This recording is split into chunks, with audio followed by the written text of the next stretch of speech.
Hello good morning everyone. तो स्वागत है आप सभी लोग का डिजिटल कॉमर्स सॉल्यूशंस के अंदर। यहां पर आज हम करने वाले हैं क्लास 11th का एक बहुत ही ज्यादा इंपॉर्टेंट टॉपिक जिसका नाम है अकाउंटिंग इक्वेशन। टॉपिक थोड़ा सा बड़ा है इसलिए हम इस पूरे टॉपिक को 3 से 4 लेक्चर के अंदर कंप्लीट करेंगे। 3 to 4 मिनिमम लेक्चर हमारे यहां पर होंगे। कोशिश करेंगे 3 से 4 लेक्चर के अंदर बिल्कुल कंप्लीट कर लें। तो लेक्चर नंबर 1 में हम क्या करेंगे, टोटल पूरा थ्योरेटिकल कॉन्सेप्ट करेंगे, जितने भी रूल्स हैं वो सारे करेंगे और अगर हमारे पास टाइम बचता है तो यहां पर हम एक न्यूमेरिकल भी करेंगे। पार्ट 2 में कोशिश रहेगी हमारे कुछ न्यूमेरिकल करने की, 1-2 न्यूमेरिकल करेंगे। पार्ट 3 में टाइप 2 के क्वेश्चन करेंगे और पार्ट 4 के अंदर हम इसको पूरी तरीके से वाइंड अप कर देंगे। तो मोस्टली हमारे यहां पर रहने वाले हैं 3 से 4 लेक्चर, जिसमें सबसे पहला शुरू होता है हमारा अकाउंटिंग इक्वेशन का फर्स्ट पार्ट। टॉपिक का नाम है अकाउंटिंग इक्वेशन। अकाउंटिंग इक्वेशन के बारे में अगर मैं बात करूं अकाउंटिंग इक्वेशन क्या होती है, तो यहां पर साफ साफ लिखा है जी अकाउंटिंग इक्वेशन क्या है। यहां पर लिखा है accounting equation is a mathematical expression. Accounting equation क्या है, is a mathematical expression which shows, जो क्या बताती है आपको, that the assets and liabilities of a firm are always equal. एक छोटी सी बात यहां पर बताई इसने, क्या बताया कि accounting equation is a mathematical expression, एक मैथमेटिकल एक्सप्रेशन है जो क्या बताती है आपको, that the assets and liabilities of a firm are always equal. Asset और लायबिलिटीज हमारी बराबर होंगी, हमेशा बराबर होंगी। इस छोटी सी बात को बस आपको यहां पर प्रूफ करना है। क्या प्रूफ करना है कि assets and liabilities of a firm are always equal. ठीक है, आगे बढ़ते हैं। यहां पर लिखा है कुछ इंपॉर्टेंट पॉइंट्स हैं, मस्ट ऑलवेज बी रिमेंबर, आपको याद रखने चाहिए। Accounting equation is based upon dual aspect concept. यहां पर बात करी इन्होंने कि ये जो अकाउंटिंग इक्वेशन है that is based upon dual aspect concept. अब कुछ बच्चे कहेंगे सर ये क्या है, लेकिन जो बच्चे चैप्टर नंबर 3 पढ़ के आए हैं, जिन्होंने थ्योरेटिकल कॉन्सेप्ट पढ़े हैं, जहां पर है ना कॉन्सेप्ट अगर आपने पढ़े तो आपको पता होगा बहुत अच्छे से, बिल्कुल सिंपल सा कॉन्सेप्ट है ये आपका डुअल एस्पेक्ट कॉन्सेप्ट। और डुअल एस्पेक्ट कॉन्सेप्ट कहता है कि according to dual aspect concept every business transaction has 2 aspect, one is debit another is credit of equal amount. तो ये जो पूरा चैप्टर है that is based upon dual aspect concept, और डुअल एस्पेक्ट के कॉन्सेप्ट के अकॉर्डिंग ही हमारी एसेट जो है वो बराबर होंगी हमेशा हमारी लायबिलिटीज के। तो इसका मतलब हम क्या कह सकते हैं, वी कैन से, हम कह सकते हैं कि asset are always equals to your liabilities plus capital, कि एसेट्स और लायबिलिटीज हमेशा बराबर होंगी, बैलेंस होती चलेंगी। जैसे यहां पर बैलेंस हुआ है, जैसे इसके बाद बैलेंस हुआ है, यहां पर बैलेंस हुआ है, यहां बैलेंस हुआ है, सब जगह बैलेंस हुआ है, उसी तरीके से assets and liabilities plus capital, यानी एसेट और लायबिलिटीज हमेशा हमारी बराबर होंगी। लायबिलिटीज का मतलब यहां पर एक्सटर्नल लायबिलिटी से है और कैपिटल का मतलब यहां पर इंटरनल लायबिलिटी से है। कुछ भी हो जाएगा ये बैलेंस बिगड़ेगा नहीं, हमेशा बराबर ही आएगा। इसी बात को, छोटी सी बात को बस आपको यहां पर प्रूफ करके दिखाना है। कैसे करना है, स्टेप बाय स्टेप आपको अभी आगे यहां पर समझ में आएगा कि हमें उसे कैसे प्रूफ करना है। और इसी रिलेशनशिप को हम यहां पर कहते हैं अकाउंटिंग इक्वेशन, या फिर हम इसे कह सकते हैं बैलेंस शीट इक्वेशन। अब बैलेंस शीट इक्वेशन नाम क्यों दिया होगा, क्योंकि आपको पता है बैलेंस शीट में 2 ही चीजें होती हैं सर, एक तो होती है हमारी एसेट्स और दूसरी होती हैं लायबिलिटीज प्लस कैपिटल। इसीलिए इन्होंने कहा कि ये बैलेंस शीट इक्वेशन भी होती है, क्योंकि बैलेंस शीट में 2 चीजें होती हैं, एक एसेट्स और एक लायबिलिटीज। और लायबिलिटीज को 2 पार्ट्स में डिवाइड करें तो एक होती है हमारी इंटरनल लायबिलिटी और दूसरी होती है एक्सटर्नल लायबिलिटी। यानी कि यही बात से, इसी से ये बात प्रूफ हो जाती है। आगे अब अगर बात करें फॉर्मेट की, यहां पर जो हमारे इक्वेशंस होंगे उसके अंदर हमें एक फॉर्मेट को अप्लाई करना पड़ेगा। ये थोड़ा सा टेक्निकल फॉर्मेट है, पहली बार में आपको थोड़ा सा कॉम्प्लिकेटेड लग सकता है, लेकिन मैं आपको गारंटी देता हूं अगर आप ध्यान से एक एक स्टेप को समझेंगे तो ये आपको बहुत आसान लगने वाला है, बहुत आसान लगने वाला है। फॉर्मेट है ये हमारा अकाउंटिंग इक्वेशन का।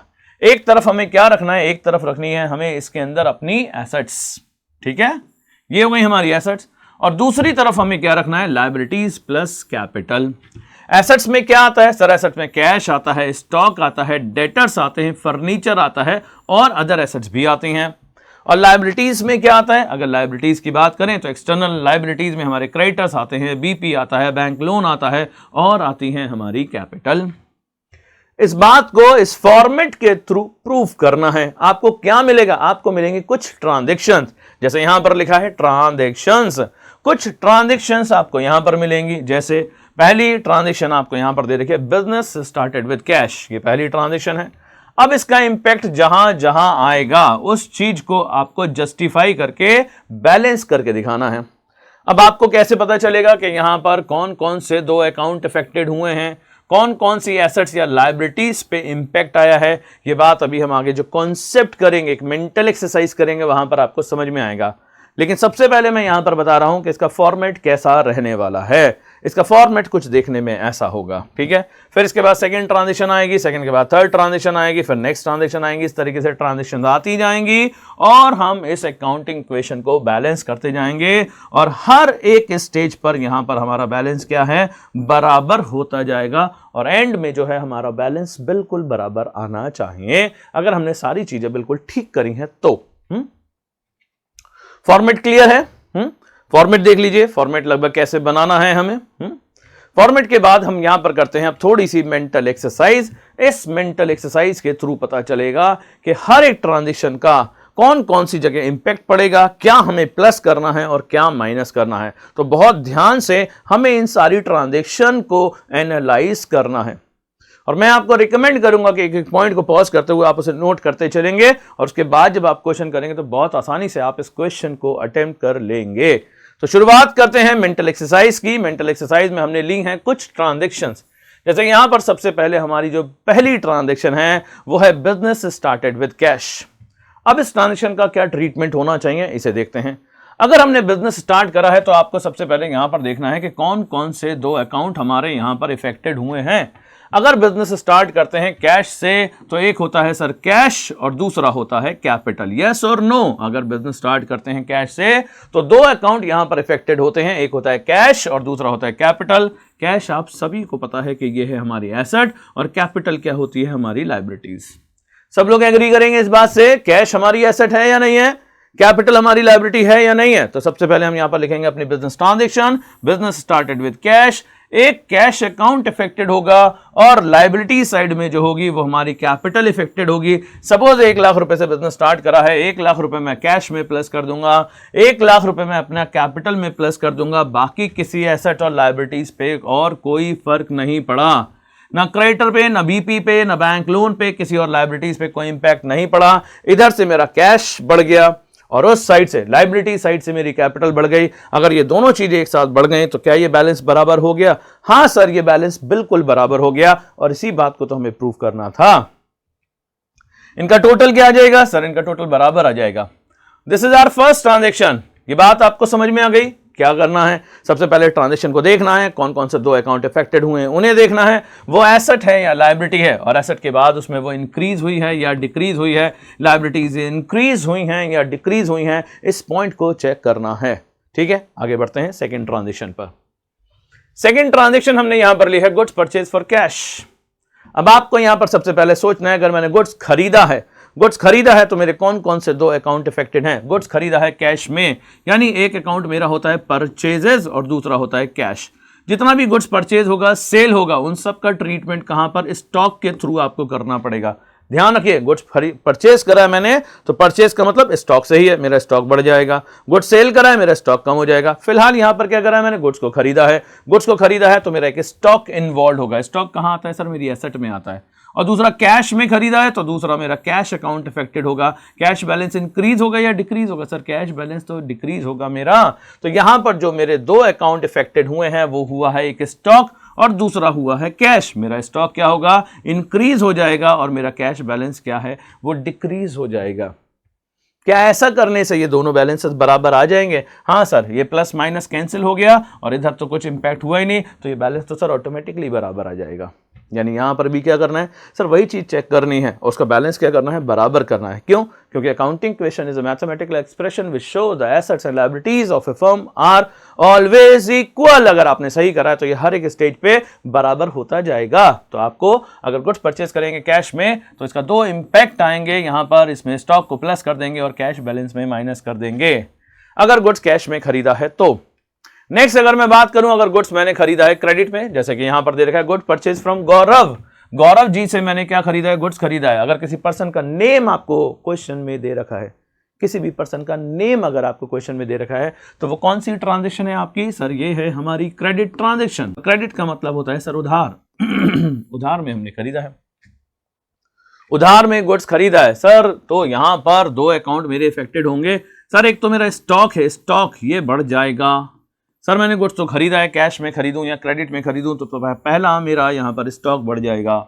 स्टॉक कितनी अमाउंट से बढ़ेगा? 10,000 से। क्या मेरा कैश इफेक्टेड होगा दूसरा? नहीं सर, मेरा कैश इफेक्टेड नहीं होगा। जब भी मैं गुड्स क्रेडिट में खरीदता हूं तो मेरी लायबिलिटी बढ़ती है और बढ़ते हैं मेरे क्रेडिटर्स। तो दूसरा इंपैक्ट जो यहां पर आएगा वो आएगा हमारा क्रेडिटर्स पर। किस चीज पर? क्रेडिटर्स पर। और क्रेडिटर्स क्या है मेरी? क्रेडिटर्स है मेरी लायबिलिटी। और अगर क्रेडिटर्स मेरी लायबिलिटी है तो यहां पर एक तो मुझे स्टॉक को बढ़ाना है 10,000 रुपए से, और लायबिलिटी साइड में मेरे बढ़ जाएंगे क्रेडिटर्स। और जैसे ही ये दोनों चीजें बढ़ जाएंगी तो यहां से भी 10,000 बढ़ गए, यहां से भी 10,000 बढ़ गए। बैलेंस क्या हो गया मेरा? बैलेंस हो गया जी बिल्कुल बराबर।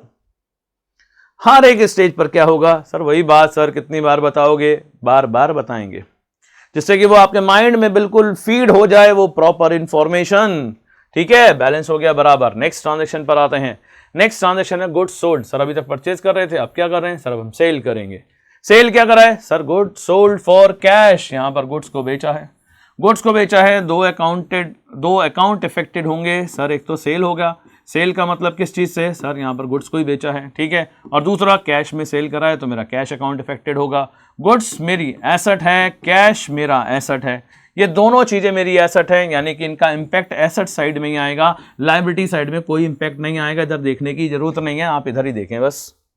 तो अगर मैंने गुड्स सेल करा है तो मेरा कैश बढ़ जाएगा, सेल करेंगे पैसा आएगा, कैश विल इंक्रीज। और दूसरा मेरा जो स्टॉक है, ध्यान से देखें, स्टॉक को मैंने क्या करा है? डिक्रीज करा है। तो जब भी गुड्स को सेल करेंगे, जब भी गुड्स को सेल करेंगे कैश में, तो मेरा कैश बैलेंस बढ़ जाएगा और मेरा जो स्टॉक है वो कम हो जाएगा। इसी को बैलेंस करके दिखाना है आपको यहां पर। ट्रांजेक्शन नंबर 4 समझ में आ गई? Sold goods for cash, goods को कैश में सेल करा है, your cash balance will increase. आपका कैश बैलेंस बढ़ जाएगा और आपका जो स्टॉक है वो कम हो जाएगा। फाइनल बैलेंस तो ऑटोमेटिकली मैच हो जाएगा। किसी और एसेट पर, किसी और लायबिलिटीज पर कोई इंपैक्ट नहीं आएगा। नेक्स्ट, अगर हमने गुड्स सेल करा है on the basis of credit, next transaction है हमारी goods sold to Nanu. Person का नेम आ गया, यानी ये जो है ये है हमारी क्रेडिट सेल। और ध्यान रखना, जब भी क्रेडिट में गुड्स सेल करते हैं, आप लोगों ने पढ़ा है बहुत अच्छे से, एक डेटर वर्ड आपने पढ़ा था चैप्टर नंबर 2 के अंदर, बेसिक अकाउंटिंग टर्म्स के अंदर। डेटर कौन होते हैं? Debtor are the person to whom goods are sold on credit basis, जिन्हें आपने क्रेडिट में गुड्स सेल करा है। तो जब भी हम गुड्स को क्रेडिट में सेल करेंगे, आई रिपीट माई वर्ड्स, जब भी हम अपने गुड्स को क्रेडिट में सेल करेंगे तो सर हमारे यहां पर डेटर्स इंक्रीज होंगे। सर कैश पे कोई इंपैक्ट नहीं आएगा, मेरा स्टॉक कम हो जाएगा 10,000 रुपए से और मेरे डेटर्स बढ़ जाएंगे 10,000 रुपए से। मेरा स्टॉक कम हो जाएगा 10,000 रुपए से और मेरे डेटर्स बढ़ जाएंगे। एक एसेट कम हो गई, एक एसेट बढ़ गई। सिचुएशन कुछ भी हो सकती है। एसेट में प्लस माइनस होगा तो भी बैलेंस बराबर हो जाएगा, लायबिलिटीज में प्लस माइनस होगा तो भी बैलेंस बराबर हो जाएगा। इधर एसेट में कोई इंक्रीमेंट हो, लायबिलिटी में इंक्रीमेंट हो तो भी बैलेंस बराबर हो जाएगा। एसेट में कोई डिक्रीमेंट है, उतना ही डिक्रीमेंट लायबिलिटी साइड में, तो भी बैलेंस बराबर हो जाएगा। यानी सिचुएशनल है, कोई भी सिचुएशन होगी, बट एट द एंड आपके बैलेंस बराबर होने ही चाहिए और होंगे ही होंगे सर। तो ध्यान से देखें, गुड्स सोल्ड टू नानू, अगर क्रेडिट में सेल करा है आपने गुड्स, तो पहला आपका स्टॉक को कम कर देना और दूसरा अपने डेटर्स को बढ़ा देना, क्योंकि डेटर्स वो हैं जिनसे आपको पैसा लेना होता है। आगे देखते हैं। नेक्स्ट, अगर मैंने फर्नीचर खरीदा है, ट्रांजेक्शन क्या है? Furniture purchase for cash. Furniture खरीदा, कौन कौन से दो अकाउंट इफेक्टेड हुए सर? फर्नीचर खरीदेंगे तो फर्नीचर होगा और दूसरा सर कैश में खरीदेंगे तो कैश होगा। फर्नीचर क्या है सर? फर्नीचर तो हमारी एसेट है, कैश भी हमारी एसेट है, तो इन दोनों ट्रांजेक्शन का इंपैक्ट हमारी एसेट साइड में ही आएगा। फर्नीचर खरीदेंगे सर, फर्नीचर बढ़ जाएगा, फर्नीचर में प्लस कर देंगे कितना? जितने का भी फर्नीचर खरीदा है। हमने यहां पर एज्यूम करा है 10,000 रुपए का फर्नीचर खरीदा है, तो फर्नीचर को 10,000 से इंक्रीज करेंगे और कैश कितना कम होगा सर? कैश बैलेंस 10,000 रुपए से कम हो जाएगा। कैश बैलेंस कितनी अमाउंट से कम हो जाएगा? 10,000 से।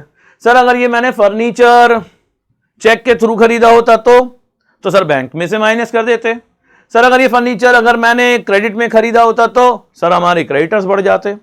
तो it depends upon the situation. आगे बहुत सारे केसेस बनेंगे, फर्नीचर कैश में भी खरीदा होगा, चेक के थ्रू भी पेमेंट करा होगा, ऑनलाइन पेमेंट भी करा होगा, क्रेडिट में भी खरीदा होगा। तो एज पर सिचुएशन आपको उसका ट्रीटमेंट करना है। तो ध्यान से देखना है, लेकिन क्या देखना है कि कौन कौन से दो अकाउंट आपके इफेक्टेड हुए हैं और उसके इफेक्ट से वो फाइनली क्या इंक्रीज होगा और क्या डिक्रीज होगा, इस चीज को आपको देखना है। नेक्स्ट आए ट्रांजेक्शन नंबर 7 पर। ट्रांजेक्शन नंबर 7 है हमारी furniture purchase from Lalu.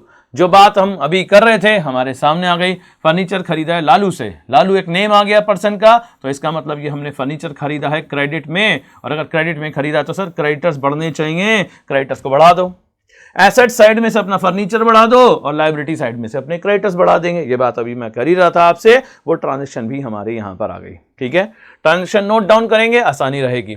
Salary paid, salary क्या है सर? सैलरी है हमारा एक्सपेंस, और जितने भी एक्सपेंसेस होते हैं सर उससे हमारी कैपिटल होती है रिड्यूस। तो पहला इंपैक्ट कहाँ आएगा सर? एक तो इसे कैपिटल में से माइनस कर देंगे जितने भी एक्सपेंसेस होंगे, ध्यान रखना जितने भी एक्सपेंसेस होंगे, चाहे वो रेंट है, चाहे वो सैलरी है, चाहे वो टैक्स है, चाहे वो कमीशन है, चाहे वो इंटरेस्ट ऑन लोन है, जितने भी एक्सपेंसेस होंगे, जितने भी एक्सपेंसेस होंगे उन सबको एक तो कैश में से माइनस करना है, अगर उनका पेमेंट कैश में हुआ है तो पहला treatment that will be deducted out of cash, और दूसरा जितने भी एक्सपेंसेस होंगे वो सब मुझे माइनस करने पड़ेंगे अपनी कैपिटल में से, लेकिन वो सारे कैश एक्सपेंडिचर होने चाहिए, वो नॉन कैश एक्सपेंडिचर नहीं होना चाहिए। जैसे डेप्रिसिएशन, डेप्रिसिएशन को भी आगे देख लेंगे। आगे क्या देख लेंगे अभी बात कर लेते हैं। मान लेते हैं डेप्रिसिएशन आ गया हमारा एक एक्सपेंस, तो डेप्रिसिएशन क्या है? Decrease in the value of asset due to use, due to passage of time. ये भी मेरा एक एक्सपेंडिचर है, लेकिन ये क्या है? ये है मेरा एक नॉन कैश एक्सपेंडिचर।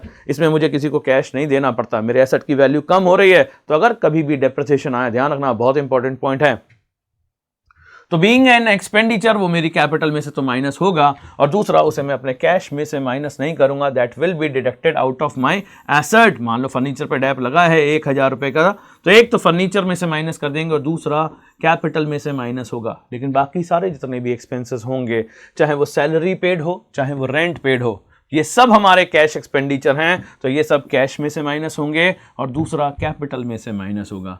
अगर रेंट पे करा है, सैलरी पे करे हैं, टैक्सेस पे करे हैं, तो ये सब कैश में से माइनस होंगे और कैपिटल में से माइनस होंगे। और अगर सर अगर मेरी इनकम है, तो अगर मुझे इनकम मिली है, तो कोई मुझे इंटरेस्ट मिला है, कोई मुझे कमीशन मिला है, जैसे यहां पर ले ले हमने इंटरेस्ट रिसीव, अगर कोई भी मेरी इनकम है तो सर उसका रिवर्स ट्रीटमेंट कर दो ना, कैश को बढ़ा दो। एक तो कैश इंक्रीज हो जाएगा और दूसरा इंक्रीज हो जाएगी आपकी यहां से कैपिटल, तो एक कैश बढ़ जाएगा और दूसरा मेरा कैपिटल बढ़ जाएगा। कितने पॉइंट्स कर लिए सर? नियर अबाउट 10 पॉइंट्स कर लिए हमने, बहुत जल्दी जल्दी। इन सारे पॉइंट्स को नोट करिएगा, वरना एकदम से भूल जाएंगे। खाली देखने से काम नहीं चलेगा, रजिस्टर, पेन, पेपर सब कुछ लेके बैठें, एक एक पॉइंट को नोट करते चलें, एक बार रिवाइज करें, उसके बाद फिर अपने क्वेश्चंस लगाएं। डेफिनेटली आपको बहुत अच्छे से समझ में आएगा, गारंटी है यहां पर हमारी। सर थोड़ी सी टेक्निकल प्रॉब्लम भी ले लेते हैं। अब 11 से जो भी पॉइंट आएंगे वो थोड़ा सा कॉम्प्लिकेटेड होते जाएंगे। इनका इंपैक्ट जरूरी नहीं है 2 जगह आएगा, 3 जगह भी आ सकता है, 4 जगह भी आ सकता है, लेकिन बैलेंस क्या होगा? लेकिन बैलेंस हमेशा फाइनली बराबर होगा।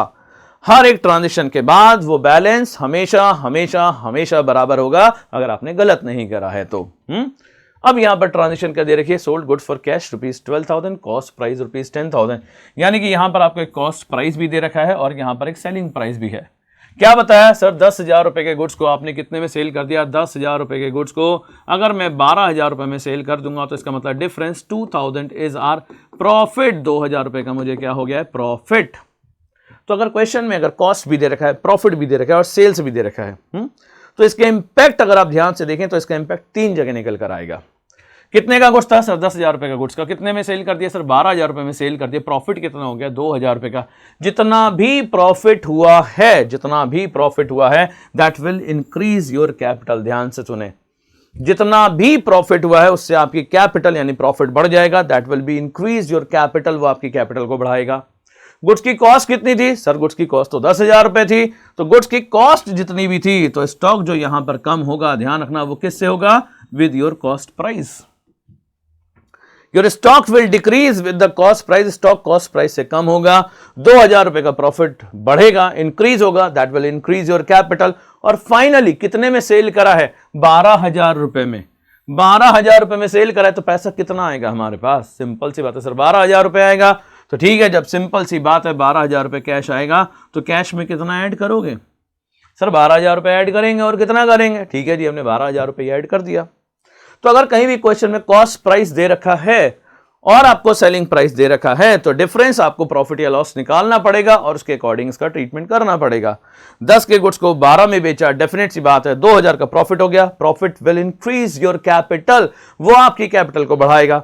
स्टॉक को किस वैल्यू से कम करेंगे, सर स्टॉक को कॉस्ट प्राइस से कम करेंगे जो इस पॉइंट पर है हमारी 10,000 रुपीज। और फाइनली मेरा जो सेलिंग प्राइस है, अगर मैंने उसे कैश में सेल करा है तो मेरे कैश बैलेंस को इंक्रीज करेगा विद द सेलिंग प्राइस।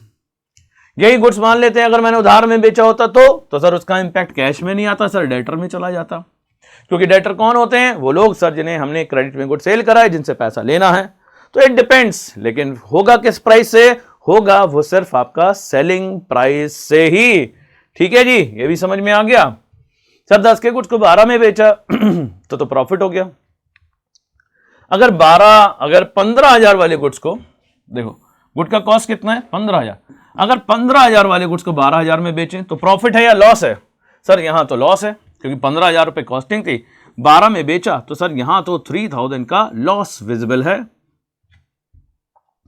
तो सर प्रॉफिट था तो हम कैपिटल को इंक्रीज कर देते, सर लॉस हो गया तो सर कैपिटल में से माइनस कर देंगे। प्रॉफिट था तो कैपिटल में ऐड कर देते थे, लॉस हो गया तो उसे कैपिटल से माइनस कर देंगे। यहां पर लॉस कितना है 3,000 रुपए का, मैंने 3,000 से अपने प्रॉफिट को यानी कैपिटल को डिक्रीज करा। स्टॉक कितनी वैल्यू का था, स्टॉक का कॉस्ट प्राइस कितना था, सर स्टॉक का कॉस्टिंग प्राइस था यहां पर 15,000, स्टॉक का कॉस्ट प्राइस था 15,000 रुपए। स्टॉक कितने का कम हुआ 15,000 रुपए। कितने में सेल करा था सर 12,000 रुपीज में सेल करा था, this is my selling price. तो मेरा जो कैश इंक्रीज होगा सर वो 12,000 रुपीज से होगा। कॉस्ट प्राइस से ज्यादा में बेचा है, प्रॉफिट होगा सर कैपिटल में ऐड कर देंगे। कम में बेचा है सर लॉस होगा सर कैपिटल से माइनस कर देंगे। स्टॉक हमेशा कॉस्ट प्राइस से कम होगा, किस प्राइस से, कॉस्ट प्राइस से। सिचुएशन देखें, कॉस्ट कितनी थी 15,000 रुपए, तो स्टॉक को किस प्राइस से कम करा सर हमने 15,000 रुपए से कम करा। सेलिंग प्राइस जितना भी होगा that will increase your cash, cash को हम सेलिंग प्राइस से बढ़ाएंगे, सर बढ़ा दिया हमने। एंड डिफरेंस जितना भी है दैट इज योर प्रॉफिट और loss as the case may be, that will be added और deducted as the case may be. Profit है तो ऐड कर देंगे और अगर लॉस है तो उसे माइनस कर देंगे।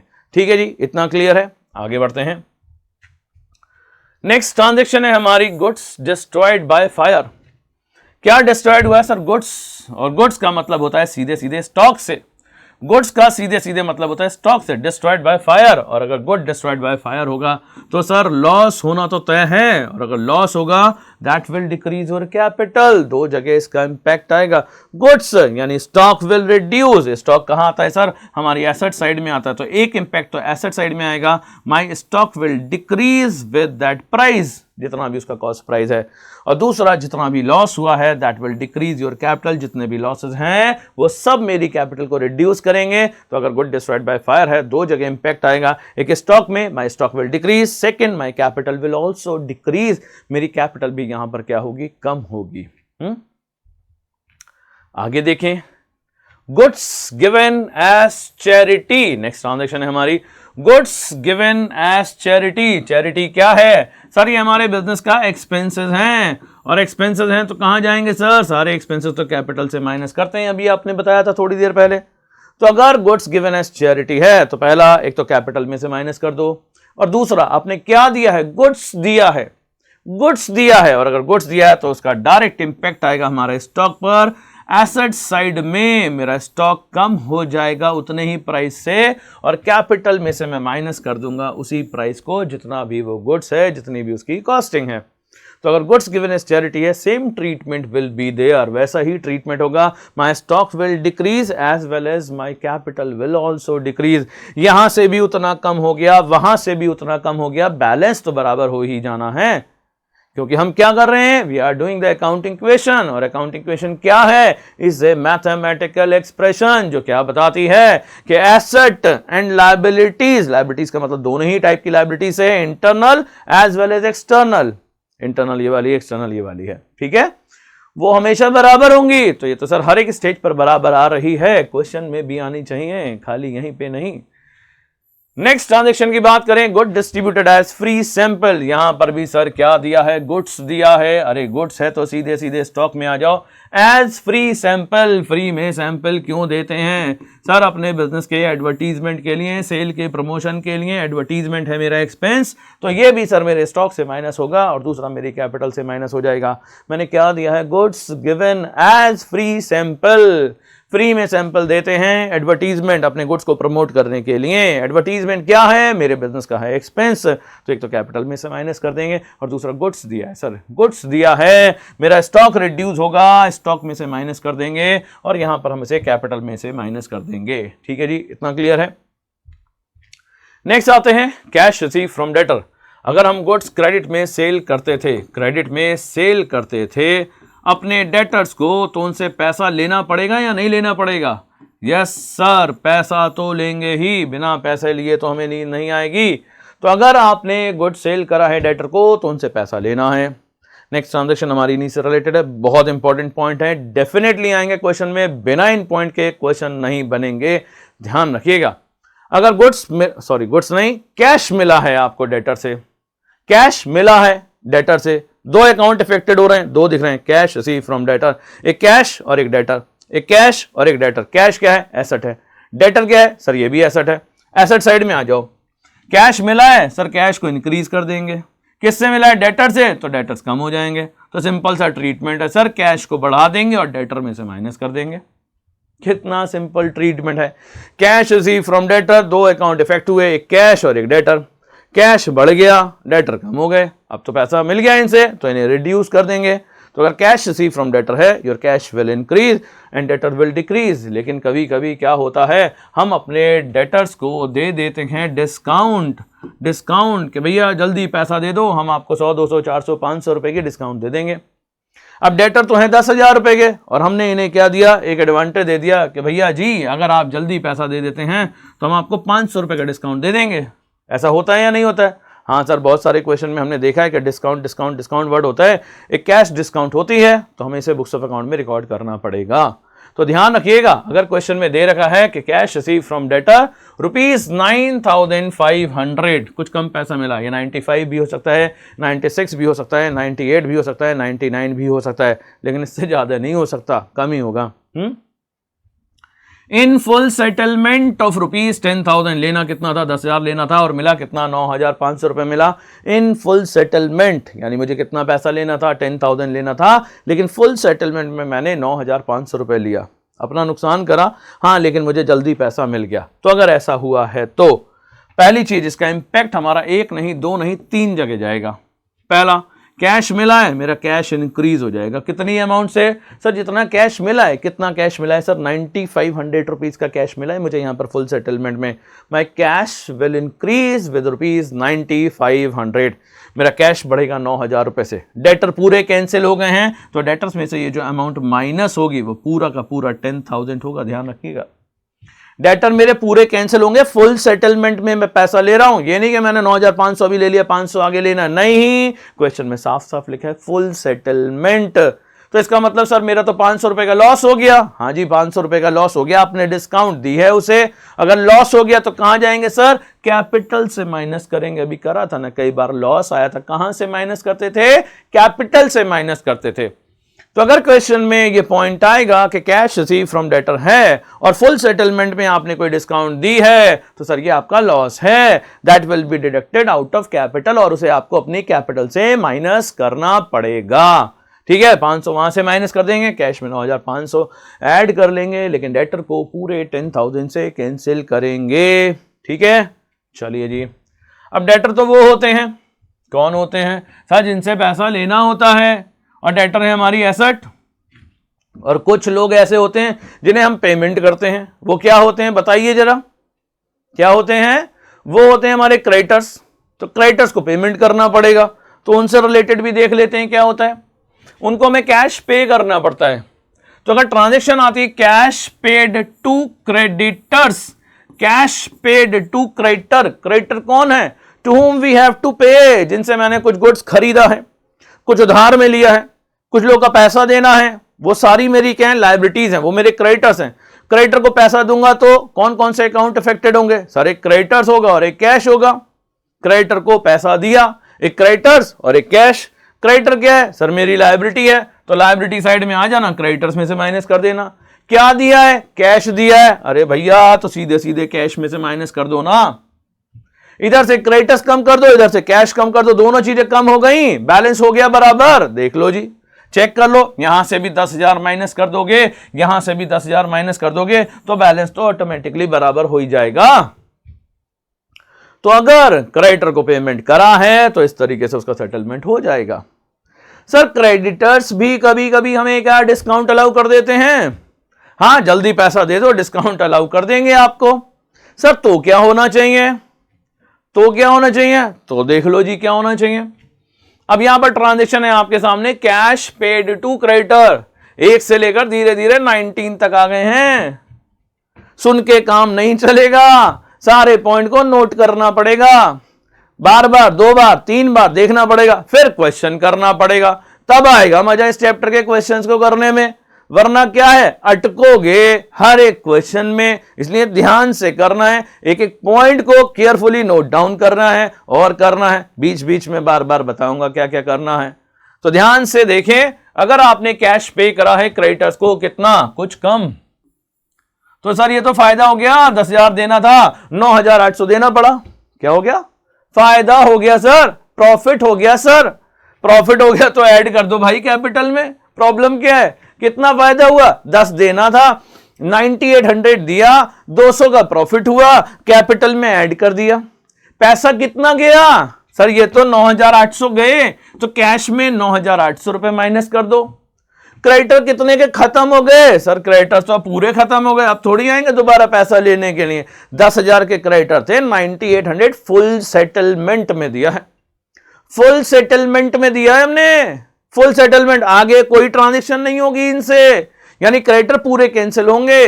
कहां कहां इंपैक्ट आएगा सर? एक तो एसेट साइड में आया कैश में, इधर लायबिलिटी में क्रेडिटर कैंसिल हो गए, और कैपिटल ये भी लायबिलिटी का पार्ट है सर, वो बढ़ गई। नेट इंपैक्ट देखो, फाइनल इधर 9,800 रुपए कम हो रहे हैं एसेट साइड में, इधर भी अगर इसका नेट इफेक्ट देखो तो 9800 तो आ रहा है सर आपका। उधर से भी 9800 कम हो गया, यहां से भी 9800 कम हो गया, बैलेंस बराबर हो गया या नहीं हो गया? हां सर हो गया। अरे तो यही बात तो प्रूफ करनी थी, बराबर हो गया। अकाउंटिंग क्वेश्चन में हर एक स्टेज पर यही बात प्रूफ करनी है। तो ये थे वो सारे जर्नल पॉइंट जो आपके बेसिक क्वेश्चन में आएंगे, लेकिन इसके अलावा कुछ एडवांस पॉइंट भी आएंगे, कुछ डिफरेंट एडजस्टमेंट्स भी आएंगी जो थोड़ी सी टेक्निकल हैं। अब उनको इसी पार्ट में इंक्लूड करें या नेक्स्ट पार्ट में इंक्लूड करें, अकॉर्डिंग टू मी मैं बता देता हूं, कोशिश करते हैं। अगर नहीं समझ में आया तो नेक्स्ट वाले पार्ट में करिएगा, क्योंकि बहुत सारे पॉइंट हो गए, अराउंड 18, 19, 20 पॉइंट्स हो गए। इसके बेसिस पर आपको क्वेश्चन भी करने हैं सर, लेकिन ये डिफरेंट पॉइंट हैं कौन से? ये थोड़े से अलग हैं, और ये मेरे अकॉर्डिंग ये जो कुछ इंपॉर्टेंट एडजस्टमेंट है वो हैं, यहां पर ज्यादा नहीं है, सिर्फ 6 हैं, बहुत ज्यादा नहीं है, सिर्फ 6 हैं। देख लीजिए कौन कौन सी सर। आउटस्टैंडिंग एक्सपेंसेस हैं, प्रीपेड एक्सपेंसेस हैं, एक्रूड इनकम है, इनकम रिसीव्ड इन एडवांस है, इंटरेस्ट ऑन कैपिटल है और इंटरेस्ट ऑन ड्रॉइंग्स है। तो अकॉर्डिंग टू मी मैं इसे सेकंड वाले लेक्चर में इंक्लूड करूंगा, फर्स्ट में नहीं करूंगा, सेकंड पार्ट में करूंगा। तो अब क्या करेंगे सर? अब अभी तक जितना भी हमने पढ़ा ना उसके बेसिस पर एक न्यूमेरिकल करेंगे। आप न्यूमेरिकल बताइए जी, क्योंकि वो बात तो समझ में आ गई, लेकिन प्रॉपरली से इंप्लीमेंट करना कैसे है? तो हम पहले क्या करेंगे, ये नहीं करेंगे, इंपॉर्टेंट एडजस्टमेंट पार्ट नंबर 2 में करेंगे। इसको कंप्लीट करने के लिए पार्ट 2 पे आना पड़ेगा, आना तो पड़ेगा ही जी। तो इन 6 एडजस्टमेंट को हम पार्ट 2 में कवर करेंगे। अभी क्या करेंगे, इनके ट्रीटमेंट भी बाद में देखेंगे क्या होता है, अभी हम ट्रीटमेंट की भी बात नहीं कर रहे। अभी हम आगे बढ़ते हैं और हम क्या करते हैं सर, एक प्रैक्टिकल क्वेश्चन करते हैं, एक प्रैक्टिकल, जिससे कि हमें क्या समझ में आए, इंप्लीमेंटेशन समझ में आए। और अगर ये सारी चीजें करेंगे तो बड़ा लेक्चर भी बड़ा लंबा हो जाएगा, फिर बहुत ज्यादा बोरिंग हो जाएगा। सर कितना पढ़ें कितना पढ़ें कितना पढ़ें, हाँ 2x पे पढ़ें, 1.5x पे पढ़ें, किस पे पढ़ें? आराम आराम से पढ़ें। अगर स्पीड स्लो लग रही है थोड़ा फास्ट कर लो, फास्ट लग रही है थोड़ा सा स्लो कर लो, लेकिन करो जरूर। तो हम क्या करते हैं, सबसे पहले एक प्रैक्टिकल क्वेश्चन करते हैं, जहां से हमें क्या समझ में आएगी, इंप्लीमेंटेशन समझ में आएगी। ठीक है, क्वेश्चन कहां से आएगा, आ गया जी क्वेश्चन। इस क्वेश्चन को सॉल्व कर लेते हैं। बहुत बड़ा क्वेश्चन नहीं लिया, 1 2 3 4 5 6 7 7 ट्रांजेक्शन को हमने यहां पर इंक्लूड कर लिया है। इन 7 ट्रांजेक्शन की इंप्लीमेंटेशन देख लेते हैं। कॉन्सेप्ट क्या लगेगा सर? वही अभी जो हमने देखा। हमें एक ट्रांजेक्शन को देखना है, उसके अंदर देखना है कौन कौन से 2 अकाउंट इन्वॉल्व हुए हैं, वो एसेट है या लायबिलिटी है, और वो एसेट इंक्रीज हुई है या डिक्रीज हुई है, लायबिलिटी इंक्रीज हुई है या डिक्रीज हुई है, वो देखना है और बैलेंस बराबर करना है। एक एक ट्रांजेक्शन को लेते जाएंगे और करते जाएंगे, टाइम वेस्ट नहीं करते हैं आपका बिल्कुल भी, और शुरू करते हैं अपने इस क्वेश्चन को करना। पहली ट्रांजेक्शन है हमारी यहां पर Mohan commence business with cash. पहली ट्रांजेक्शन है हमारी यहां पर Mohan commence business with cash. कितने अमाउंट से? 50,000 रुपए से बिजनेस स्टार्ट करा है। दूसरी ट्रांजेक्शन भी है, तीसरी, चौथी, पांचवी, छठी, सातवीं, 7 ट्रांजेक्शन है। पहली ट्रांजेक्शन की बात करें सर, इसके लिए हमें फॉर्मेट बनाना पड़ेगा। फॉर्मेट कैसे बनाएंगे? तो फॉर्मेट मैंने आपको स्टार्टिंग में दिखाया था, कुछ इस टाइप से फॉर्मेट बनता है। इस टाइप से फॉर्मेट बनेगा। 3 मेन कॉलम है हमारे। सबसे पहला कॉलम जो है हमारा वो है सर यहाँ पर ट्रांजेक्शन का। पहले वाले कॉलम में ट्रांजेक्शन आएगा, सीरियल नंबर मैंने डाल दिया, आप लोग को नीड नहीं है डालने की, आप सीधे ट्रांजेक्शन लिखें। ट्रांजेक्शन के बाद क्या लिखेंगे सर? जो भी हमारी एसेट्स हैं, कौन कौन सी एसेट लिखनी है सर, कैसे पता चलेगा? अभी बताऊंगा कैसे लिखनी है। और इधर लायबिलिटीज प्लस कैपिटल लिखेंगे। हमें इसी बात को तो प्रूव करना है that asset equals to liabilities plus capital. एक तरफ होंगे हमारी एसेट और दूसरी तरफ क्या होंगी हमारी? Liabilities plus capital. और लायबिलिटी का मतलब होता है हमारा यहां पर एक्सटर्नल लायबिलिटीज से ध्यान रखना। और एक्सटर्नल लायबिलिटीज कौन सी होती हैं? लायबिलिटीज टुवर्ड द आउटसाइडर, जिसमें कौन होते हैं?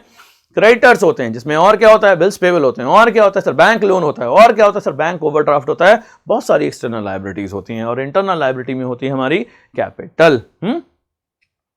चलिए जी, तो हम देखते हैं कि हमें एसेट में सबसे पहले कौन कौन से कॉलम मेंटेन करने हैं। तो अगर आप पहली वाली ट्रांजेक्शन को देखें तो फर्स्ट ट्रांजेक्शन थी हमारी कमेंस बिजनेस विद कैश। यानी हमें किस चीज की जरूरत पड़ेगी सर? एक कैश की जरूरत पड़ेगी और दूसरा कैपिटल की जरूरत पड़ेगी। तो एसेट साइड में एक पॉइंट आप लिख लेना कैश का, उधर लिख लेना कैपिटल का। सर सेकंड वाली ट्रांजेक्शन में purchase goods for cash, goods खरीदा है, तो एक जरूरत पड़ेगी सर हमें स्टॉक की और दूसरा कैश की। कैश ऑलरेडी है हमारे पास, दोबारा नहीं बनाएंगे। नेक्स्ट ट्रांजेक्शन क्या? Purchase goods on credit, goods खरीदा क्रेडिट में। सर एक जरूरत पड़ेगी हमें स्टॉक की, और अगर गुड्स मैंने क्रेडिट में खरीदा है तो क्या बढ़ते हैं मेरे? डेटर या क्रेडिटर? खरीदा है, खरीदा है क्रेडिट में, उधार में देना है, क्या बढ़ेंगे सर? क्रेडिटर्स बढ़ेंगे। तो एक क्रेडिटर्स लिख लो यहां पर। नेक्स्ट ट्रांजेक्शन को देखो, सोल्ड गुड्स, गुड सेल करा है। सर कैश और स्टॉक इन्वॉल्व होगा, गुड सेल करेंगे तो सर ये दोनों चीजें पहले ही बनी हुई हैं। फिर लिखा है furniture purchase on credit, furniture खरीदा, तो एसेट साइड में सर एक फर्नीचर की जरूरत पड़ेगी, फर्नीचर को ऐड कर लो। कैश में खरीदा है तो कैश तो ऑलरेडी है ही। Paid cash to creditor, paid cash to creditor, cash दिया क्रेडिटर को, एक कैश और क्रेडिटर की जरूरत पड़ेगी सर, ऑलरेडी है यहां पर। फिर लास्ट में आ गया सर हमारा एक पॉइंट सैलरी पेड। कोई भी एक्सपेंसेस हैं तो उसका इंपैक्ट आपको पता है कैश और कैपिटल पे होता है, तो कैश भी है हमारे पास और कैपिटल भी ऑलरेडी है। अब इसको करते हैं इंप्लीमेंट। ठीक है जी, पहली ट्रांजेक्शन थी हमारी commence business with cash. Mohan ने बिजनेस स्टार्ट करा है 50,000 रुपए से। अगर यहां पर बिजनेस 50,000 रुपए से स्टार्ट हुआ है, आपको पता है 2 अकाउंट हमारे इफेक्टेड होंगे, एक कैश और एक कैपिटल। तो सिंपल सा बात करना, एक तो कैश को बढ़ा देना कितनी वैल्यू से सर? 50,000 रुपए से, और दूसरा your capital will increase with ₹50,000। एक कैश पे इंपैक्ट पड़ेगा, दूसरा कैपिटल पे इंपैक्ट पड़ेगा। क्या डेटर पे कोई फर्क पड़ा? नहीं। स्टॉक पे कोई फर्क पड़ा? नहीं। फर्नीचर पे कोई फर्क पड़ा? नहीं। क्रेडिटर्स पे कोई फर्क पड़ा? नहीं। क्या बैलेंस बराबर हो गया? हाँ सर, इधर भी 50,000 है और उधर भी 50,000 है, बैलेंस बिल्कुल बराबर है। तो इसको आप क्या नाम दे देंगे सर? ये हमारी बन गई अकाउंटिंग इक्वेशन 1। इसको नाम दे सकते हैं अकाउंटिंग इक्वेशन 1। टोटल कर लोगे इसका तो ये आ जाएगा 50,000, और इधर भी कितना हो गया सर? 50,000 रुपीज हमारे टोटल हो गया। और ये हो गई हमारी पहली इक्वेशन। क्या हो गई सर? ये हो गई हमारी पहली इक्वेशन रेडी। सेकेंड ट्रांजेक्शन क्या है सर? सेकेंड ट्रांजेक्शन हमारी goods purchase for cash. Goods purchase for cash, याद करो वही जो ट्रीटमेंट अभी थोड़ी देर पहले बताया था। गुड्स खरीदा है, क्या बढ़ेगा सर? स्टॉक बढ़ेगा। गुड्स खरीदा है, क्या बढ़ेगा? स्टॉक बढ़ेगा। कितने का गुड्स था? Purchase goods for cash 30,000 rupees का गुड्स था। Purchase goods for cash 30,000 rupees का गुड्स था। स्टॉक को कितनी वैल्यू से बढ़ाना पड़ेगा सर? स्टॉक को हमें बढ़ाना पड़ेगा 30,000 रुपए से। गुड कैश में खरीदा है तो गुड कैश में खरीदा है तो सर मेरा कैश अकाउंट अफेक्टेड होगा। 20 नहीं है सर, 30 है। पीछे जाओ, 30,000 लिखो, गलती नहीं करनी है। सर स्टॉक जो है 30,000 रुपए का खरीदा है, तो स्टॉक जो है 30,000 से बढ़ेगा और कैश बैलेंस मेरा 30,000 रुपए से कम होगा। या तो माइनस का साइन लगा दें या ब्रैकेट में कर दें। ब्रैकेट रिफ्लेक्ट करता है कि ये आपकी एक नेगेटिव वैल्यू है और कहीं कोई इंपैक्ट नहीं आएगा इस ट्रांजैक्शन का। ना तो डेटर्स पे आएगा, ना ही फर्नीचर पे आएगा, ना ही कैपिटल पे आएगा, ना ही क्रेडिटर पर आएगा। तो अगर मैं इसका टोटल यहां पर आगे करूं तो ये कहलाएगी मेरी accounting equation second. 50 minus 30 equals to 20,000। और यहां पर स्टॉक कितना हो गया सर? स्टॉक है हमारा 30,000 रुपीज का। Any debtor? नहीं सर, जीरो है। फर्नीचर कितना है? जीरो है। बराबर कैपिटल कितनी है सर? 50,000 रुपीज की है कैपिटल हमारी ये। सर 5 साफ साफ लिख दीजिए, बाद में कंफ्यूजन हो जाएगा। ठीक है जी, तो 5 को यहां पर क्लियरली लिख दिया है। 50,000 प्लस ये हो गया जीरो। यानी अगर हम यहां पर चेक करें मेरी लायबिलिटी साइड का टोटल कितना है? 50,000। एसेट साइड का टोटल कितना है सर? 20 प्लस 30 50। इधर भी 50 उधर भी 50, बैलेंस बराबर, सब कुछ ठीक है, परफेक्ट है। सर अगली ट्रांजेक्शन पर आए। नेक्स्ट ट्रांजेक्शन यहां से देखें, यहां लिखा है गुड परचेज ऑन क्रेडिट। 20,000 रुपए का गुड्स खरीदा है। गुड परचेज ऑन क्रेडिट कितने का खरीदा है? 20,000 रुपए का खरीदा है। खरीदा है तो यहां पर मेरा बढ़ेगा स्टॉक कितने का? 20,000 रुपए का। 20 का ही तो खरीदा है। हाँ जी सर, 20,000 रुपए का गुड्स खरीदा है। स्टॉक खरीदा है ऑन क्रेडिट। ध्यान दें यहां पर क्या है? क्रेडिट है। और क्रेडिट में मैंने अगर गुड्स खरीदा है तो मेरे क्या बढ़ेंगे सर? आपने बताया था क्रेडिटर्स बढ़ते हैं, तो क्रेडिटर्स मेरे इंक्रीज हो जाएंगे कितनी वैल्यू से सर? 20,000 रुपीज से मेरे क्रेडिटर्स इंक्रीज हो जाएंगे। और इधर से सर एसेट साइड में मेरा स्टॉक बढ़ जाएगा। दो अकाउंट इफेक्टेड होंगे, एक स्टॉक और दूसरा मेरे क्रेडिटर्स। स्टॉक को बढ़ा देंगे 20,000 से, क्रेडिटर्स को बढ़ा देंगे 20,000 रुपए से। कैश में कोई फर्क नहीं पड़ेगा सर। जीरो लिखना चाहें तो लिख दें, इधर जीरो लगाना चाहें तो लगा दें, नहीं भी लगाओगे तो कोई बात नहीं है, कोई फर्क नहीं पड़ता। कैपिटल पे कोई फर्क नहीं पड़ेगा। टोटल कर लेंगे इसका। टोटल करो जी। टोटल 20,000 में जीरो प्लस माइनस है सर। कैश का बैलेंस कितना आ गया? 20,000। इसके बाद 30 प्लस 20 कितना हो गया सर? ये हो गया 50,000 rupees. No change in the debtors, अभी तक है भी नहीं तो चेंज कहां से आएगा? फर्नीचर में कोई चेंज नहीं है। इक्वल टू कैपिटल कितनी आ जाएगी sir? As it is 50,000 rupees. और ये जो क्रेडिटर्स आ गए हैं ये आ गए हैं 20,000 के। लायबिलिटी साइड का टोटल करेंगे कितना हो गया? लायबिलिटी साइड का टोटल हो गया 50 प्लस 20 70। और यहां का टोटल कितना हो गया? 20 प्लस 70। कौन सी इक्वेशन बन गई है सर? ये बन गई है हमारी अकाउंटिंग इक्वेशन 3। क्या बैलेंस बराबर है? हाँ सर, दोनों साइड बराबर है। इधर भी 70 है, इधर भी 70 है। एसेट और लायबिलिटीज परफेक्ट चल रही है अभी तक हमारी। नेक्स्ट ट्रांजेक्शन में आए, transaction number sold. Transaction number 4 में दे रखा है सोल्ड गुड्स कॉस्टिंग रुपीज 10,000। 10,000 रुपए का गुड्स कितने में सेल कर दिया? 12,000 में। ध्यान रखना है 10,000 रुपए का गुड्स है, 12 में बेचा। 10,000 का गुड्स है, 12,000 में बेचा। 10,000 रुपए उसकी कॉस्ट है। 10,000 रुपीज क्या है सर? 10,000 रुपीज है उसकी कॉस्ट। कलर चेंज कर लेते हैं ऊपर लिखने के लिए। 10,000 रुपए उसकी कॉस्ट।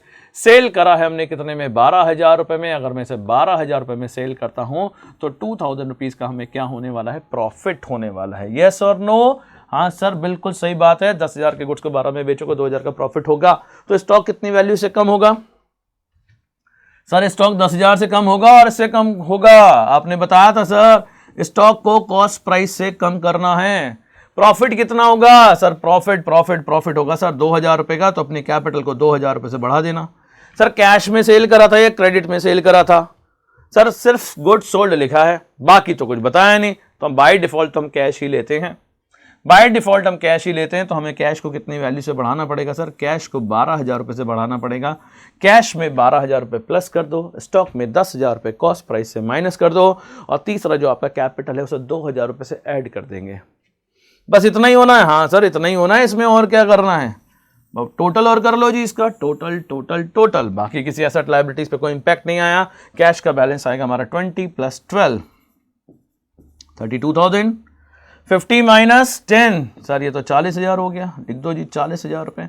बाकी सर डेटर अभी तक कुछ नहीं आए, क्यों रिपीट कर रहे हैं? ठीक है, करना चाहो कर दो, नहीं करना चाहो मत करो। 50 प्लस 2 कितना हो गया सर? ये 52,000 रुपीज़ हो गया। और क्रेडिटर्स की वैल्यू कितनी है? हमारी क्रेडिटर्स की वैल्यू है 20,000 रुपीज़। सर टोटल हो गया 52 प्लस 20 72,000। यहाँ पर टोटल कितना हो गया 40 प्लस 32 72,000। परफेक्ट। ये भी हमारी नेक्स्ट वाली अकाउंटिंग इक्वेशन कौन सी 4 हो गई सर मैच। अकाउंटिंग इक्वेशन 4 भी हमारी हो गई है मैच। नेक्स्ट इसके बाद देखते हैं transaction number 5, bought furniture on credit. अगली ट्रांजेक्शन है, हमने फर्नीचर खरीदा है 2,000 रुपए का, वो भी क्रेडिट में। फर्नीचर खरीदा 2,000 का क्रेडिट में। फर्नीचर खरीदा, कौन कौन से दो अकाउंट अफेक्टेड होंगे यहाँ पर सर। फर्नीचर खरीदा, एक तो फर्नीचर होगा ऑन क्रेडिट, क्रेडिट में खरीदा है तो सर मेरे क्रेडिटर्स बढ़ जाएंगे, मुझे पैसा देना है बाद में उन्हें, तो सिंपल सी बात है फर्नीचर को बढ़ा दो। कितनी अमाउंट से, कितने का खरीदा है सर 2,000 रुपए का, तो फर्नीचर में 2,000 रुपए प्लस कर दो सर, अभी तक तो जीरो था, अब 2,000 से बढ़ा देंगे। और दूसरा मेरे क्रेडिटर्स, क्रेडिटर्स को भी सर 2,000 रुपए से बढ़ा दीजिए, तो क्रेडिटर्स को भी हमने यहाँ पर 2,000 रुपए से बढ़ा दिया।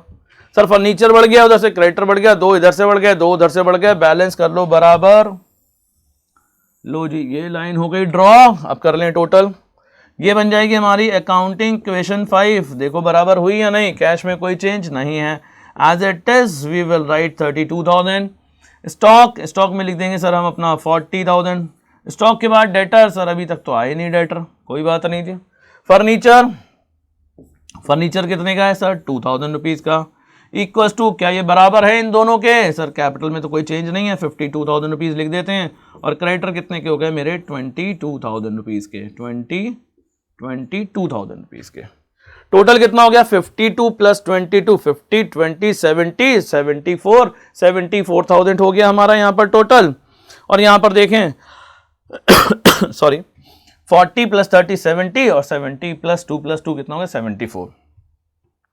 यहां तक परफेक्ट हमारी अकाउंटिंग इक्वेशन 5th वाली भी मैच हो गई है।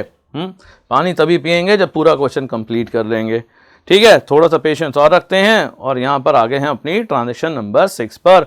यहां पर दे रखा है paid cash to creditor. Next transaction क्या है, paid cash to a creditor. Creditor को पैसा दे दिया, कितना पैसा दिया है ध्यान से देखें, तो आप अगर यहां पर ध्यान से देखें तो 15,000 रुपीज़ का आपने पेमेंट करा है। हालांकि भले ही अभी हमारे पास 22,000 रुपीज़ के क्रेडिटर हैं, लेकिन अभी मैंने सिर्फ कितना पेमेंट करा है 15,000 रुपये का। कितना पेमेंट करा है 15,000 का। फुल सेटलमेंट नहीं है, कंफ्यूज नहीं होना है, फुल सेटलमेंट नहीं है, अभी सिर्फ आपने एक पार्ट पेमेंट करा है। कितने का 15,000 रुपये का पेमेंट करा है, तो 15,000 रुपये कम कर दो भाई। कहाँ से सर 15,000 रुपये कैश में से कम हो जाएंगे। और 15,000 रुपये कहाँ से कम होंगे सर, 15,000 रुपये से मेरे क्रेडिटर्स कम हो जाएंगे। तो 15,000 रुपये तो कैश में से कम कर दो और 15,000 रुपये के आप कर दो क्रेडिटर्स कम। और कहीं कोई इम्पैक्ट आएगा नहीं सर, और कहीं कोई इम्पैक्ट नहीं आएगा, सिर्फ 2 जगह इम्पैक्ट आएगा। इसके बाद सर, इसके बाद बैलेंस कर लें और क्या, टोटल चेक कर लें और क्या। 32 में से 15 माइनस करो, 15 15 30 और 2 यानी कि 17,000 रुपीज तो ये बच गया सर कैश का बैलेंस। स्टॉक है इसके बाद, स्टॉक कितना है 40,000 रुपीज का। डेटर्स तो आए नहीं तो लिखा क्यों, अरे पहले लिखा हुआ था हमने ले लिया, तो फिर ले लिया तो ले लिया, फिर अब उसे कैरी फॉरवर्ड कर रहे हैं बस हम। बेहतर है ना लें जो आइटम नहीं है। कैपिटल, कैपिटल कितनी है, कैपिटल कितनी है सर, कैपिटल 52,000 है, नो चेंज। और क्रेडिटर कितने के हो गए 22 के थे, 15 का पेमेंट हो गया, बाकी कितने बचे 7,000 रुपीज़ के। 7,000 रुपीज़ के मेरे क्रेडिटर्स आ गए। 52 प्लस 7 कितना हो गया 59,000। और अगर इधर देखें 40 50 57 प्लस 2 59, क्या बैलेंस बराबर है, हाँ सर इधर भी 59 है और इधर भी 59 है, ये तो बहुत बढ़िया बात है सर, सब कुछ बढ़िया चल रहा है। और अकाउंटिंग इक्वेशन 6 भी हमारी मैच हो गई है। अकाउंटिंग इक्वेशन 6 भी हमारी मैच हो गई है, ये 6 वाली, ठीक है जी। एक पॉइंट और बचा सर, इसे और कर दो, फिर देख लेते हैं फाइनल टोटल हमारा मैच होता है या नहीं। लास्ट पॉइंट है हमारा यहां पर सैलरी पेड। सैलरी क्या है मेरा सर, सैलरी है हमारा एक्सपेंस। और एक्सपेंस का क्या बताया था हमने ट्रीटमेंट, कि जितने भी कैश एक्सपेंसेस होंगे सर, एक तो कैश में से माइनस होंगे और दूसरे माइनस होंगे वो हमारी कैपिटल के अंदर से। एक तो कैश और दूसरा कैपिटल। तो एक कैश में से माइनस कर दो, कितनी सैलरी दी है सर, सिर्फ 1,000 रुपये सैलरी दी है। गरीब आदमी है सर, 1,000 ही दे पाएंगे, तो 1,000 रुपये यहाँ से माइनस कर दें और 1,000 रुपये माइनस करेंगे सर हम अपनी कैपिटल में से, एक कैश में से और एक कैपिटल में से। कैश में से माइनस कर दो और कैपिटल में से भी माइनस कर दो। जो साइन जो लगने हैं वही लगाने हैं, गलती से कोई भी साइन और लगा दिया सारा खेल खराब हो जाएगा। 17 - 1 सर ये तो 16 हो गया। ठीक है जी, स्टॉक एज इट इज कितना आएगा सर 40,000 रुपीज़ का। डेटर याद हो गए, कुछ है नहीं। फर्नीचर कितने का है सर 2,000 रुपये का फर्नीचर है, 2,000 का फर्नीचर आ गया, बराबर equals to 52 minus 1 that is 51,000 plus ये कितना हो गया सर 7,000। सर ये कौन सी इक्वेशन बन गई, ये बन गई सर हमारी अकाउंटिंग इक्वेशन लक्की नंबर 7th वाली हमारी अकाउंटिंग इक्वेशन भी हो गई सर रेडी। बस एक बार हम और क्रॉस चेक कर लें कि ये हमारा टोटल हो गया है बराबर या नहीं। 51 प्लस 7 कितना होता है सर, 51 प्लस 7 होता है 58,000। ये 58,000 क्या बराबर है इन सबके, टोटल कर लें सर 40, 50, 56 प्लस 2 सर ये भी आ गया है 58,000। सर यहां पर भी 58,000 आ गया, सर वहां पर भी 58,000 आ गया, सर ये तो बराबर आ गया। अरे तो भाई साहब आपको करना ही यही था, आपको दोनों ही बैलेंसेस को बराबर करके दिखाना था। यानी आपने जितनी भी ट्रांजेक्शन करी हैं दे ऑल आर परफेक्ट, ये हैं बिल्कुल ठीक। और बिल्कुल इसी तरीके से आपको क्या करना है आपको अकाउंटिंग इक्वेशन करनी है, हर एक ट्रांजेक्शन को लेना है, उसके इंपैक्ट को देखना है, जहां पे भी वो चीज जाएगी वहां पे करनी है पोस्टिंग, और इस तरीके से स्टेप बाय स्टेप आपको करना है कंप्लीट। जैसा कि मैंने बताया था कि इसके अंदर कुछ एडजस्टमेंट हमारी रह गई हैं जिन्हें हम अपने नेक्स्ट पार्ट के अंदर कंप्लीट करेंगे। तो पार्ट 1 पे अच्छे से करने के बाद, प्रैक्टिस करने के बाद ही आप पार्ट नंबर 2 पर आए, तब आपको बेटर अंडरस्टैंडिंग होगी, मजा आएगा सारे क्वेश्चन करने के लिए। और लिख के दे सकता हूं आपको कि अगर आपने यहां पर इस तरीके से अच्छे से करा तो डेफिनेटली जो भी आपके टारगेट हैं आप उन्हें अचीव करेंगे बहुत बढ़िया से। लेकिन एक काम करना पड़ेगा, सोचो क्या करना पड़ेगा, तो आपको करना पड़ेगा डीएमपी। डीएमपी का क्या मतलब हो गया सर, ये भी बता दो, थोड़ा हमारे लिए हेल्पफुल हो जाएगा। तो डी का मतलब हो गया सर डू, पेन तो चलो आएगा सर कैसे चलेगा। डी का मतलब हो गया डू, एम का मतलब हो गया मोर, और पी का मतलब हो गया sir practice. Do more practice, जब तक प्रैक्टिस नहीं करोगे तब तक परफेक्शन नहीं आने वाला। तो इस टाइप के क्वेश्चन को निकालो, चाहे अपनी बुक से निकालो, चाहे किसी स्टडी मटेरियल से लो, चाहे अपने टीचर से पूछो, चाहे हमारे लिंक में से डाउनलोड कर लो, और आप करेंगे बहुत अच्छे अच्छे क्वेश्चन और करें इनकी प्रैक्टिस।